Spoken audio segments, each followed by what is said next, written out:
Hello viewers, ఈ వీడియోలో మనం పర్ యొక్క ఉపయోగం గురించి తెలుసుకుందాము.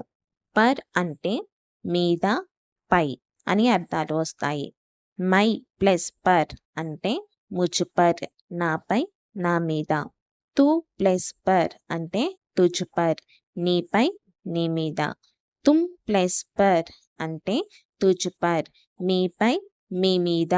వహ్ ప్లస్ పర్ అంటే ఉస్ పర్, అతడిపై, ఆమెపై, దానిపై. యహ్ ప్లస్ పర్ ఇస్ పర్, ఇతడిపై, దీనిపై.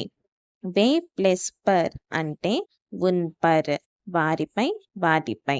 ఏ ప్లస్ పర్ అంటే ఇన్ పర్, వీటిపై, వీటిపై. హమ్ ప్లస్ పర్ అంటే హమ్ పర్, మాపై, మా మీద. ఆప్ ప్లస్ పర్ అంటే ఆప్ పర్, తమపై, తమ మీద. బాగా ప్రాక్టీస్ చేయండి. మీకు ఈ వీడియో కనుక నచ్చినట్టయితే please do comment and subscribe for more videos. Thank you for watching.